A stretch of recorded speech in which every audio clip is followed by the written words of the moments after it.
하실까요? 아직 기다리니까 기다리는 동안 다시 한번 영상 앞에서부터 보실래요? 네. 에보트의 그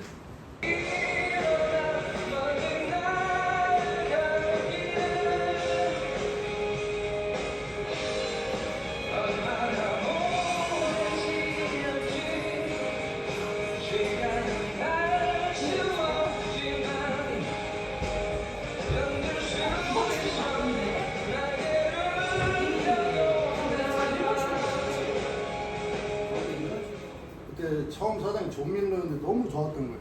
딱 들어갔는데 맨날 통역사 와가지고 통역을 하면서 해주고 힐튼이나 이런 데서 밥을 사주고 직원들 사장이랑 다리 꼬고 맞담배질 하면서 막 얘기하고 너무 좋은 회사 들어왔다 행복해하고 있는데 2005년에 사장이 한국 사장으로 바뀌더니 이직률이 38%가 올라갔어요. 그래갖고 막 여직원들 시험 못 봤다고 전 직원 앞에서 인간 이하의 모멸감 주고 막 땜빵 생기고 그러다가 야 이래서 이제 어떻게 하냐 막 이렇게 뭐지 스스로 자괴감 같은 걸 느꼈어요. 왜냐면은 아침에 나가서 7시 반까지 출근하면 사람을 하나 쪼기 시작하는데 고개 숙이고 있다가 아 오늘은 내가 아닌가 보다 라는 생각을 하면서도 와 자괴감이 막 드는 거야. 내가 왜 회사 다니나. 근데 그래갖고 그 다음에 우리가 영업 조직이라 되게 분대식 문화가 강해가지고 팀장이 거의 뭐 한마디 하면은 거기에 반론하나 할 수 없는, 그러니까 제가 자괴감 느꼈다 그랬잖아요. 팀장이 일을 안 하고 애들을 관리한다는 생각을 갖고 있었기 때문에 자기 상급자가 주변에 오면 밑에 애한테 지랄하면서 자기가 일을 잘하는 걸 표출하는 문화였어요. 내가 뭐든지 할게 이렇게 싹싹 빌게.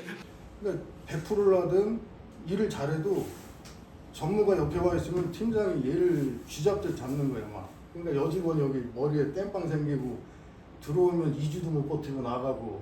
처음에 2005년까지 미국계 사장이었을 때 너무 좋은 회사였는데 그런 상황이었어요. 그 사람 하나 사장 하나 바뀜으로 인해서 기업의 문화가 완전히 바뀐다라는 것, 그거는 제가 늘 어느 회사 가서나 얘기하지만 그걸 체감하는 사람은 없는 것 같아요. 노조는 만들기로 다 했는데 지회장 할 사람이 없는 거예요. 그나마 제가 막내였고 지회장 안 한다고 얘기를 하면 조합이 생겨날 것 같지가 않아서 6개월 동안 임시 지회장 하겠다고 해서 지회를 만들게 됐죠. 만든 게 됐는데 되게 힘들었어요. 처음에 화성을 찾아갔는데 2007년 12월에 찾아갔는데 화성에서는 두 번째 노조가 화성이었거든요. 그러니까 얘네들 또 만들려고 와서 없어지겠구나 해서 교육을 3개월 시킨다고 해서 일주일에 한 번씩 7명이 9시에, 저녁 7시에 모여서 밤 10시까지 이명국 사무처장이 그때는 조직 실장님이었나 조직국장님이었나 그래서 저희 교육을 시켰는데 아시겠지만 겁나 지루한데 우리 들어오지 말라고 교육한 거야. 기분 상했으면 쏘리. 근데 3개월을 버티면서 교육을 일주일에 한 번씩 받았었어요. 근데 두 번째 노조가 화성이었는데 활동을 안 하는 가운데 우리가 화성으로 다시 생기니까 얘네가 기업 노조로 바꿨죠. 바꿔가지고 이제 그 노동조합 때문에 우리가 교섭범이 없어서 복수노조라서 힘이 들었는데 처음 그래서 조합 만들고 처음 했던 일이 유령노조 해상 결의권 해서 그 기존 노조를 없애버렸어요. 그 소송을 통해서 없애는. 결론적으로 말하면 저희가 2007년에 3개월 교육받고 2008년에 조합을 4월 19일 날 만들기로 했는데 4월 19일 날 만들기로 한 게 회사에 퍼져나가서 지점장들이 주말에 3월 31일 날이 그때 주말이었어요. 30일 날에 주말에 직원들을 다 돌아다니면서 단속을 한 거예요. 집까지 찾아가서 진행시켜. 그래서 어쩔 수 없이 4월 1일 날 만우절날 띄울 수밖에 없는 조건이었기 때문에 일단 띄웠어요. 그래서 띄워가지고 50명이 가입을 해가지고 조합 활동을 한번 해보자 라고 했는데 처음에 50명 띄워서 2주일 됐나요? 3주일 됐나요? 탈퇴서가 들어오기 시작해서 4명인가 3명으로 줄었어요. 줄었다가 4명이 이제 한두 달 있다 더 들어와서 7명으로 이제 계속 한 2년간 왔었는데 처음에 우리가 모여서 고민했던 거는 과연 우리가 조합 활동을 어떻게 하면 잘할 건가에 대한 고민을 해갖고 상급단체를 어디로 갈 건가 고민을 했었는데 그때 고민할 게 없었던 게 두 번째 노조가 화성이었던 것도 몰랐고 한국노총은 아예 이게 안건이 없었기 때문에 일단 화성으로 가자. 가갖고 이제 이 화성을 찾아가게 됐고 그다음에 그 집행부 역할을 할 사람이 없어서 지회장만 7명에서 뽑았고 나머지는 그냥 각자의 역할 이제 화성에서 이명국 조직국장님께서 이제 만들어 주셔갖고 뭐 너는 사무장하고 너는 뭐하고 이런 식으로 역할 분담을 하긴 했어요.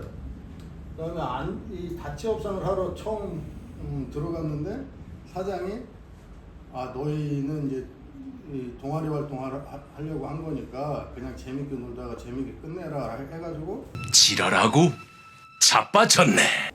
그때 사장 처음 만나러 들어갔는데 몸이 너무 떨려가지고 책상 밑으로 제가 손으로 무릎을 꽉 잡았던 기억이 아직도 선명해요.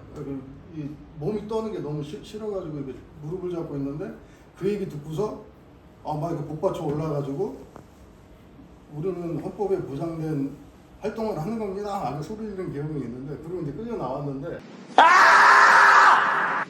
뭐 노동상권이나 아무것도 몰랐잖아.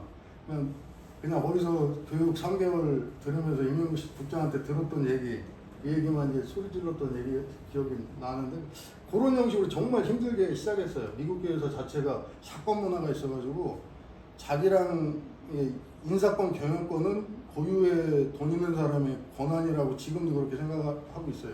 그렇기 때문에 노동조합 자체를 인정하지 않고 노동조합 문화에 대한 이해도가 없어요. 그래서 이제 동아리 활동하니까 너희들 스스로 그냥 소리 지르고 노래하고 놀다가 끝내라.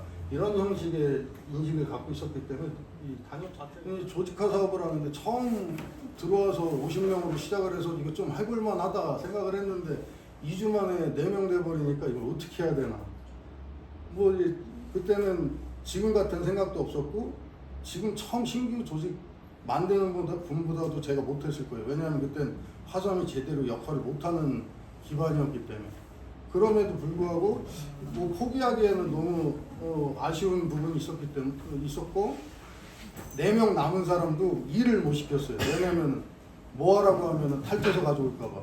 그래서 혼자 무조건 해야 되겠다 해서 혼자서 이 유럽노조 해당 결의권이나 뭐 부당노동행위나 뭐 이런 것들을 소송을 5년 동안 100여 차례 했으니까 보고를 하러 댕기기 시작했어요. 조직차 사업이라는 게 조합 가입해달라는 얘기를 안 했어요. 왜냐면 그럼 도망가니까. 아예 나랑 얘기를 안 하니까. 안녕히 계세요,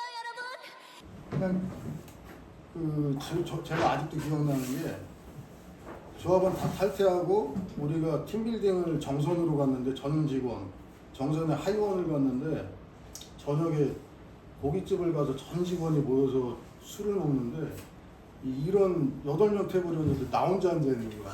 와, 소주 먹는데 진짜 기분이 좋거든. 와, 도저히 못 앉아있겠어. 딴 데는 막 웃으면서 얘기하는데 나 혼자 앉아있어. 혼자야? 아직 싱글이야. 그래가지고 나가서 담배를 피기 시작했는데 혼자 들어가기도 애매하잖아. 키도 나한테 없고. 그래 그 앞에서 담배를 피는데 2갑을 폈어. 2갑을 폈는데 그 부산의 규훈이라는 애가 오더니 미안하다고 그 얘기는 하는데 나랑 담배 한 대 안 펴주고 들어가더라고요. 그런데 그런 상황들을 겪어가면서 제가 느꼈던 건 그때는 되게 원망스러웠는데 하루 이틀 지나고 나니까 걔네들은 그럴 수밖에 없는 상황이었구나.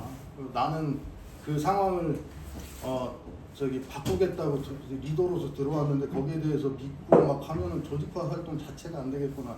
그런 생각을 많이 했어요. 그래서 원망하거나 탈퇴서를 갖고 와서 뭐라고 하거나 전혀 그런 거 없이 그냥 내가 하는 거를 보여주면 따라오겠거니 해갖고 그런 형식으로 조직화 사업을 했던 것 같아요.